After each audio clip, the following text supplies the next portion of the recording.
राम राम दोस्तों, ज्योतिष के इस बेहद विशेष कार्यक्रम में आपका फिर से स्वागत है। इस वीडियो में हम बात करेंगे शनि की ढैया की।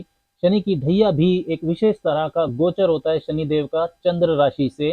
जन्म के चंद्रमा से जब शनिदेव का गोचर चतुर्थ भाव में या अष्टम भाव में होता है तो इसे शनि की ढैया कहा जाता है। वर्तमान में वृश्चिक राशि से चतुर्थ भाव में तथा कर्क राशि वालों से अष्टम भाव में शनिदेव का गोचर है अपनी मूल त्रिकोण राशि कुंभ में। तो वृश्चिक राशि और कर्क राशि वाले जो लोग हैं उनको शनि की ढैया चल रही है। ये वीडियो वृश्चिक राशि के जो लोग हैं, स्कॉर्पियन मून साइन पीपल, उनके लिए विशेष है। वर्ष 2024 में शनि की ढैया का क्या प्रभाव वृश्चिक राशि वालों पर रहेगा, क्या उपाय उन्हें करने चाहिए, इसकी चर्चा विस्तार से इस वीडियो में करेंगे। वैसे वृश्चिक राशि वालों को शनि की ढैया 29 मार्च 2025 को समाप्त हो जाएगी। वृश्चिक राशि के जो लोग हैं उनके लिए जो शनि का गोचर हो रहा है वो उनके चतुर्थ भाव में हो रहा है, केंद्र भाव में, इसलिए इसे कंटक ढैया भी कहते हैं। चौथे भाव में गोचर करते हुए शनिदेव की जो तीन दृष्टियां हैं, तीसरी, सातवीं और 10वीं दृष्टि, वो आपके छठे भाव, दसम भाव और आपके पहले भाव यानी कि चंद्रमा पर रहेगी, जन्म के चंद्रमा पर।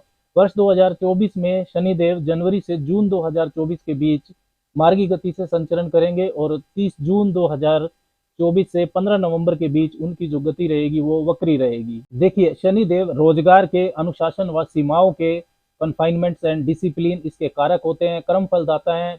आप मेहनत कितनी करेंगे और मेहनत का कितना फल पाएंगे इसका निर्धारण भी शनिदेव ही करते हैं।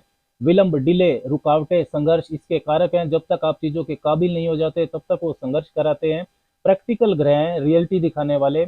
शनि का जहाँ प्रभाव होता है वहां के लिए आपकी जिम्मेदारियां बढ़ जाती है, चाहे वहां से संबंधित रिटर्न आपको मिले या ना मिले। देखिए, वृश्चिक राशि वालों के लिए जो शनिदेव है उनका गोचर चतुर्थ भाव में हो रहा है अपनी मूल त्रिकोण राशि कुंभ में। हालांकि शश नाम का राजयोग उन्होंने जरूर बनाया हुआ है केंद्र में ही, लेकिन वृश्चिक राशि के स्वामी मंगल के साथ शनि का संबंध मित्रवत नहीं होता है। तीसरे और चौथे भाव के स्वामी होकर वो फंक्शनल मेलेफिक भी हैं, अशुभ ग्रह भी हैं वृश्चिक राशि वालों के लिए। भाव स्वामित्व के अनुसार अशुभ ग्रह बनते हैं। चौथा भाव जो होता है ये होता है आपके सुख का, सुख सुविधा के साधन, मानसिक शांति, माता का सुख, प्रॉपर्टी, मकान, वाहन, ये सब चौथे भाव से देखा जाता है। चौथे भाव के कारक चंद्रमा बनते हैं। शनि स्थान वृद्धि जरूर करते हैं, तो सुख सुविधा के साधन, मकान, जमीन, वाहन के मामले में उनका प्रभाव वृद्धि वाला ही रहेगा। जीवन में लग्जरी बढ़ाएंगे, लेकिन मानसिक शांति, आराम, कंफर्ट लेवल, सुख का अनुभव ये कमजोर रहेगा, क्योंकि शनि कंसिस्टेंट हार्डवर्क के कारक हैं। ये बिल्कुल वैसा ही है जैसे मान लीजिए कि शनि देव ने आपको आपका मनपसंद वाहन दे दिया, लेकिन उस वाहन के अंदर बैठकर भी आप किसी योजना के को लेकर परेशान है, उसी के बारे में सोच रहे हैं, काम के बारे में ही आपका फोकस रहेगा। मतलब लग्जरी बढ़ेगी लेकिन कंफर्ट लेवल ज्यादा नहीं बढ़ेगा। आपकी जो पारिवारिक जिम्मेदारियां हैं वो भी बढ़ेंगी, परिवार के लिए आपको कुछ विशेष करना पड़ सकता है। माता के स्वास्थ्य में सुधार दिखाई देगा। मकान, वाहन, लोहे की चीजें, मशीन वगैरह खरीदने का योग भी रहेगा। Real estate, construction, politics, agriculture, architecture से जुड़े जो वृश्चिक वाले हैं उनको लाभ की परिस्थितियां मिलेंगी, लेकिन इसके लिए आपकी लगन कुंडली में भी शनिदेव मजबूत होने चाहिए। इस तरह के योग भी आपकी कुंडली में होने चाहिए, तभी हो पाएगा। शनिदेव की जो तीसरी दृष्टि है वो आपके छठे भाव पर रहेगी, तो रोग, ऋण, शत्रु, बाधा, इनसे आपको सावधान रहना है। शनि आपके तीसरे भाव के मालिक भी हैं, साहस, पराक्रम के, और इनके वो कारक भी होते हैं, तथा उनकी जो तीसरी दृष्टि है वो भी हार्डवर्क बढ़ाने वाली होती है। साथ ही में शनिदेव जब अपनी तीसरी दृष्टि डालेंगे छठे भाव पर तो ये नीच दृष्टि भी है, क्योंकि वो मेष राशि को देख रहे हैं। तो डेली रूटीन में आपको अनुशासन बनाए रखने में परेशानी होगी, इसको इस पर आपको मेहनत करनी होगी, नहीं तो स्वास्थ्य समस्या आपको परेशान कर सकती है। कर्जे बहुत सोच समझ कर लें, साथ ही में वाद विवाद से दूर रहें।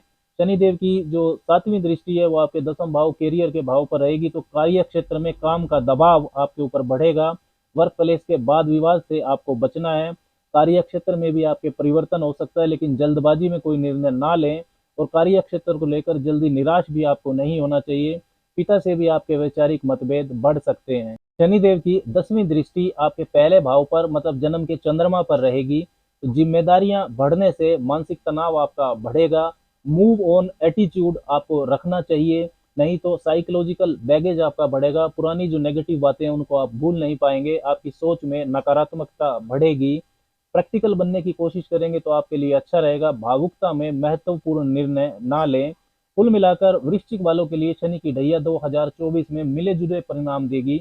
मानसिक रूप से मजबूत रहने की जरूरत आपको रहेगी, भागदौड़ आपकी ज्यादा रहेगी, प्रयास आपको ज्यादा करने होंगे। वृश्चिक राशि की ढैया को समझने के लिए कुछ और बातें भी महत्वपूर्ण है। आपकी राशि वृश्चिक है, यदि इसके साथ ही आपका लगन वृष या तुला है, जहां पर शनिदेव योग कारक होते हैं, या आपका लगन मकर या कुंभ है, जिसमें शनिदेव ही आपके लग्नेश बनते हैं, तो ढैया आपको बेहतरीन शुभ परिणाम देगी। आपकी दशा महादशा कारक घरों की, मजबूत कारक घरों की चल रही है, तब भी ढैया का परिणाम शुभ रहेगा। इसके विपरीत यदि आपका जो चंद्रमा है लगन कुंडली में वो कमजोर है, पीड़ित है, आपका जन्म अमावस्या के आसपास का है, मतलब आपके चंद्रमा में पक्ष बल नहीं है, इसका अर्थ ये होता है कि जो एक्स्ट्रा एफर्ट्स जिम्मेदारियां ढैया में बढ़ती हैं उसके लिए आप मानसिक रूप से तैयार नहीं होंगे, तब आपको ये ढैया परेशान करेगी। यदि आपकी लगन कुंडली में शनि नीच राशि में है, पीड़ित हैं, तब भी ढैया परेशान करेगी। यदि आपकी कुंडली में जो महादशा अंतरदशा है वो तीसरे छठे आठवें बारहवें भावों से संबंधित घरों की चल रही है, तब भी ढैया में परेशानी ज्यादा होती है। कुछ विशेष उपाय वृश्चिक राशि के लोगों को करते रहना चाहिए। शिवलिंग पर हर रोज जल अर्पण करें और फिर वहीं बैठकर 15 मिनट ओम नमो भगवते रुद्राय इस मंत्र का आपको जप करना चाहिए। शनिवार को सूर्यास्त के बाद पीपल के नीचे दीपक जलाने से भी आपके जीवन में शुभता बढ़ेगी। इसके साथ ही जो बेघर लोग होते हैं, जिनके पास घर नहीं है, उनकी आपको अपने सामर्थ्य अनुसार मदद करनी चाहिए। राम राम।